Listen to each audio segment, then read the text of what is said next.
Hello friends, कैसे हैं आप सब। तो डियर, आज की क्लास में हम लोग एक नया टॉपिक डिस्कस करेंगे, महासागर। इससे पहले वाले क्वेश्चन में हम लोग महाद्वीप के बारे में डिस्कस किए हुए थे, ठीक है। और उसका लिंक आपको डिस्क्रिप्शन बॉक्स में मिल जाएगा, क्योंकि ये महाद्वीप जो था वो बहुत ही इंपॉर्टेंट टॉपिक था।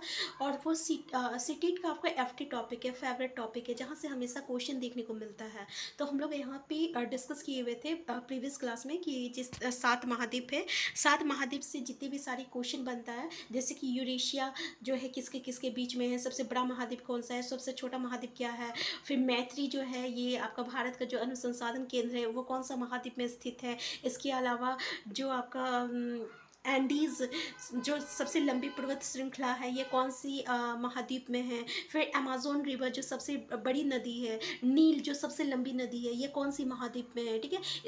इससे रिलेटेड ऐसे ही जो है बहुत सारे क्वेश्चन हमें देखने को मिलता है, जो कि इससे पहले वाले क्लास में हम लोग डिस्कस किए हुए थे। आज का क्लास महासागर का, चलिए स्टार्ट करते हैं।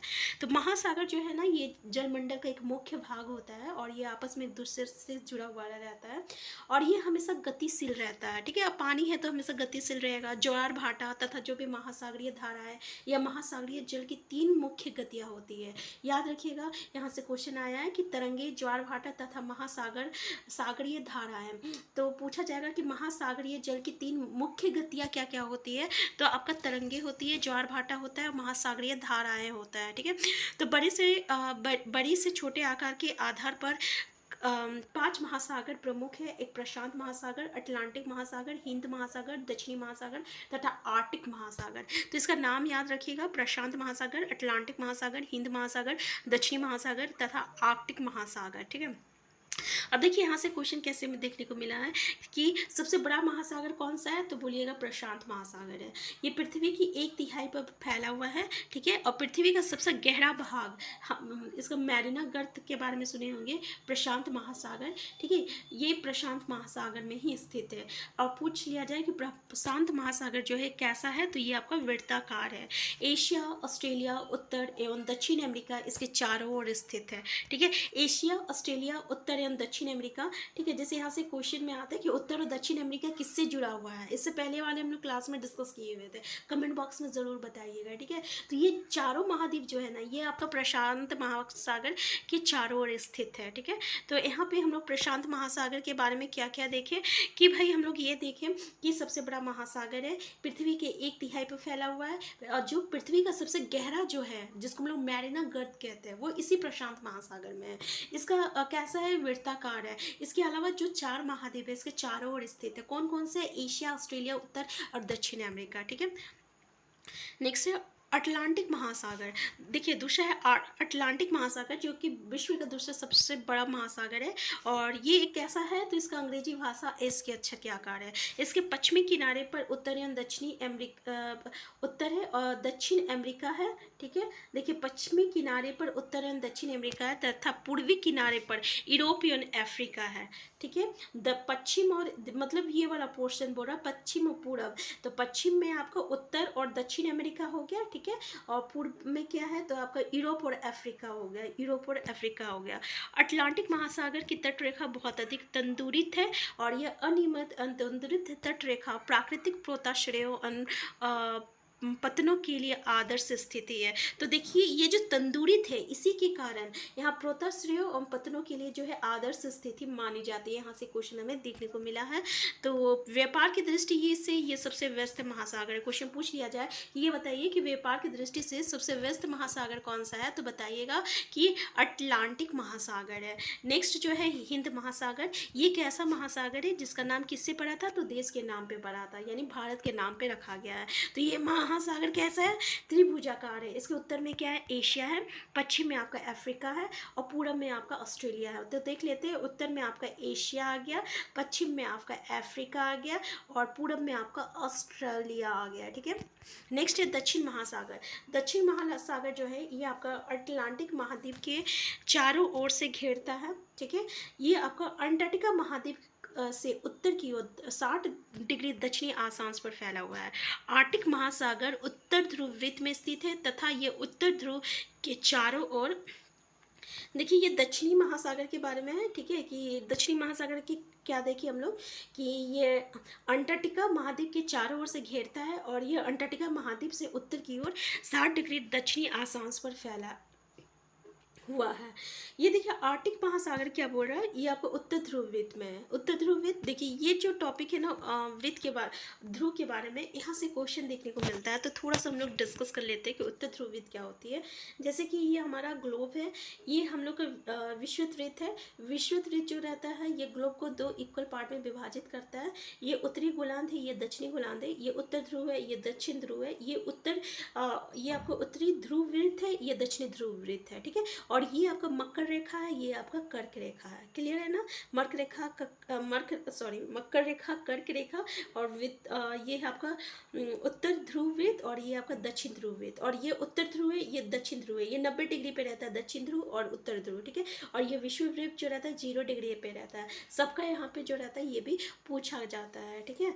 तो ये क्या बोल रहा कि दक्षिणी अंटार्कटिक महासागर उत्तर ध्रुव वृत्त में, मतलब उत्तर ध्रुव वृत्त में यहाँ पे है, ठीक है। कौन? आर्कटिक महासागर के बारे में बोल रहा तथा ये उत्तर ध्रुव के चारों ओर फैला हुआ है। ये प्रशांत महासागर से छिछले जल वाले एक सक्रिय भाग से जुड़ा है, जैसे बेरिंग जल संधि। बेरिंग जल संधि से कई बार क्वेश्चन पूछा गया है, बहुत बार क्वेश्चन पूछा गया है। और ये उत्तर अमेरिका के उत्तरी तटों तथा यूरेशिया से घिरा हुआ है। तो देखिए ये प्रशांत महासागर से मतलब आर्कटिक महासागर प्रशांत महासागर से कैसे जुड़ा हुआ है, तो बेरिंग जल संधि के नाम से जाना जाता है। देख लीजिए क्या, बेरिंग जल संधि, ठीक है। ये था इस पॉइंट से, इस टॉपिक से जो भी इंपॉर्टेंट क्वेश्चन बनता था यहीं से बनेगा, ठीक है। ये देख लीजिए कि उत्तर अमेरिका के उत्तरी तट तथा यूरेशिया से घिरा हुआ है। यूरेशिया पढ़े थे ना हम लोग, यूरेशिया क्या था, तो यूरोप और एशिया के बीच में, जैसे कि ये आपका यूरोप हो गया, ये आपका एशिया हो गया, तो ये दोनों के बीच का जो एरिया है, ठीक है, जहाँ पे ये दोनों आ रहा है, यूरोप भी आ रहा है, एशिया भी आ रहा है, तो उस पर्वत को, उस जगह को हम लोग यूरेशिया पर्वत कहते हैं, ठीक है। यूरेशिया जो है एक पर्वत है जो कि दोनों के बीच में है, ठीक है। नहीं, उस पर्वत को यूराल कहते हैं, सॉरी यूराल पर्वत कहते हैं। और ये यूरेशिया वो संयुक्त जगह जिसमें यूरोप और एशिया का जो संयुक्त जगह है, ठीक है, उसको हम लोग यूरेशिया कहते हैं। सॉरी थोड़ा सा गलती हो गया, उस पर्वत का नाम यूराल पर्वत है, ठीक है, और वो जगह के नाम यूरेशिया है। यहाँ से क्वेश्चन देखने को मिला है। अब देखिए नेक्स्ट टॉपिक वायुमंडल। तो वायुमंडल से कुछ खास नहीं है, इसमें से एक चीज़ आपको देखने को मिलता है। हाँ, सबसे इम्पॉर्टेंट पॉइंट ये है, इससे आगे वाला चैप्टर को हम लोग इसमें डिस्कस करेंगे कि जो हम लोग की पृथ्वी की सतह जो है ना, ये 5 मंडल में विभाजित होता है। सबसे पहले तो आपको ये परत पूछ लिया जाएगा कि भाई ये आप बताइए कि इसका क्रोनोलॉजिकल ऑर्डर में, तो सबसे पहले सौर मंडल आता है, फिर समताप मंडल आता है, फिर मध्य मंडल, फिर आयन मंडल, फिर आपका बहिमंडल। इस आयन मंडल को हम लोग ब्रह्मंडल भी कहते हैं, ब्रह्मंडल भी कहते हैं। तो ये भी क्वेश्चन पूछ लिया जाता है कि आयन मंडल किसका पार्ट है, तो ये ब्रह्मंडल का पार्ट है, ठीक है। इसके बारे में थोड़ा सा देख लीजिए कि भाई सौर मंडल क्या है, तो मौसम संबंधी जो भी घटना होती है किस में होती है, पूछा जाए तो सौर मंडल में होती है। पूछा जाएगा कि मौसम संबंधी जितनी भी घटनाएं कौन मुक्त होती है, मुक्त होती है मतलब नहीं होता है, तो समताप मंडल होता है। इसलिए तो हवाई जहाज इसी में उड़ता है, क्वेश्चन पूछा जाता है। फिर पूछ लिया जाए कि जो ओजोन लेयर है, ठीक है, ओजोन लेयर कहाँ पाया जाता है, तो ये भी आपका जो है समताप मंडल में पाया जाता है। ओजोन लेयर करता क्या है, तो आपको पता है ना, जो कि हम लोग का इंफ्रारेड जो सनलाइट से आता है, जो कि बहुत ही हार्मफुल गैसेस होता है, उससे इसको क्या करता है, ट्रैप कर लेता है और धरती पे इसको आने नहीं देता है, और इस तरीके से हमें इसके से मतलब कि प्रोटेक्ट करता है। फिर आता है मध्यमंडल। तो मध्यमंडल बीच वाला पार्ट है, इसमें क्या होता है, तो पता है ना, उल्का पिंड जैसे ही इस मंडल में घुसता है जल जाता है, यहाँ से क्वेश्चन पूछा जाता है। फिर आपका आयन मंडल, ठीक है, आयन मतलब ब्रह्मंडल। ब्रह्मंडल में क्या क्वेश्चन पूछा गया है, तो भाई रेडियो संचार किस मंडल में होता है, तो यही ब्रह्मंडल में होता है। फिर आयन मंडल किस में उपस्थित होती है, तो ब्रह्मंडल में होती है। बहिमंडल में क्या होता है, तो बहिमंडल में जितने भी हल्की गैसेस होती है ना, हाइड्रोजन हीलियम, वो यहाँ पे तैरती रहती है। तो ये सब क्वेश्चन यहाँ से हमें देखने को मिलता है, ठीक है। तो यहाँ ये टॉपिक तो बहुत ही इंपॉर्टेंट है, हमेशा से क्वेश्चन पूछा गया है, तो देख लीजिएगा। अब नेक्स्ट जो पॉइंट है ना डियर, वो ये है, बहुत ही सिंपल है कि 78% जो है नाइट्रोजन है, यहाँ से क्वेश्चन आया, याद रखिएगा यहीं से, ठीक है। ऑक्सीजन 21% है, और दूसरी जो है 1%। देखिए 78 और 21 कितना हो गया, 819 7829, 99%। 1% में बाकी जितना भी गैसेस होता है, ठीक है, वो सारे केसेस 1% में प्रेजेंट रहता है। तो आपको बस ये याद रखना है कि नाइट्रोजन 78% रहता है, ऑक्सीजन 21% रहता है, बाकी 1% में सारी केसेस उपस्थित रहती है। सॉरी।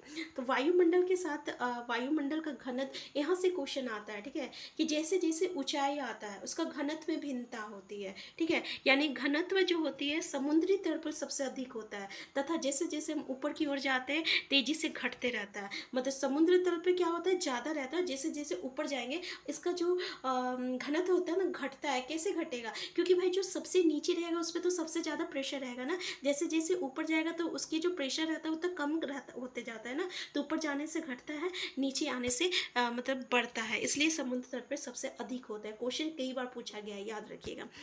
तो इसलिए आप जानते हैं कि पर्वत पर पर्वतारोहियों को हवा के घनत्व में कमी होने के कारण सांस लेने में कठिनाई होती है, और ऊंचाई पर सांस लेने के लिए उन्हें अपने साथ ऑक्सीजन सिलेंडर लेके जाना होता है, ठीक है। अब यहाँ से क्वेश्चन पूछा गया है कि भाई वायु दाब जो रहता है ना, वो हमेशा वायु जो रहता है हमेशा हाई उच्च दाब से निम्न दाब की ओर जाता है, मतलब हाई प्रेशर से लो प्रेशर की ओर जाता है। गतिशील वायु को हम लोग क्या कहते हैं, पवन कहते हैं। क्या कहते हैं, पवन कहते हैं। और ये पता है ना कि वायुमंडल पृथ्वी पर दबाव डालता है, वो एक स्थान से दूसरे स्थान पर अलग अलग होता है। कुछ क्षेत्रों में हमें अधिक दाब महसूस होता है, कुछ क्षेत्रों में बहुत ही कम होता है, इसलिए जहाँ उच्च दाब वाला जो रहेगा वो निम्न दाब वाला की तरफ जो है बहता है, ठीक है। जीवमंडल में क्या है, तो बहुत ही सिंपल है, कुछ है नहीं, कि जल, हवा और स्थल की जो सीमित भाग होती है उसको जीवमंडल कहते हैं, और यहीं पे लाइफ पॉसिबल होता है। जितने भी हमारी सूक्ष्म जीव हो गया, बैक्टीरिया हो गया, स्तनधारी जो भी जीव जंतु हो गया, सब इसी मंडल में रहते हैं। इसके अलावा इसको दो भाग में विभाजित की जाती है, जंतु जगत और पादप जगत, ठीक है। इससे इसमें एक देखिएगा कि कार्बन डाइऑक्साइड जो रहता है एक महत्वपूर्ण घटक होती है, और जैसे जैसे मतलब कि कार्बन डाइऑक्साइड की मात्रा में वृद्धि होती है ना, तो तापमान में भी वृद्धि होने लगती है, और इसी को हम लोग क्या कहते हैं, तो भूमंडलीय तापमान कहते हैं। इसलिए बहुत ही ये ज़रूरी है कि भूमंडल, वायुमंडल तथा जीवमंडल के बीच के जो प्राकृतिक संतुलन है उसको बना के रखने के लिए रखना बहुत ही ज़रूरी है, ठीक है। तो ये था आज का क्लास। यहाँ से ये चीज़ देख लीजिएगा कि कार्बन डाइऑक्साइड कैसे मतलब कि उसकी कार्बन डाइऑक्साइड वायु की एक महत्वपूर्ण घटक होती है, इसकी मात्रा में वृद्धि कैसे होती है। तो जैसे कि उद्योग हो गया, तापीय विद्युत संयंत्र हो गया, गाड़ियों का उत्सर्जित पदार्थ हो गया, ये जो रहता है वायु को प्रदूषित कर देती है, ठीक है। तो ये था हम लोग का आज का क्लास। प्लीज़ कमेंट बॉक्स में बताइएगा कैसा लगा। जो भी इंपॉर्टेंट पॉइंट हम लोग सब चीज़ बहुत अच्छे से डिस्कस किए। हम फिर मिलते हैं नेक्स्ट क्लास में। Thank you.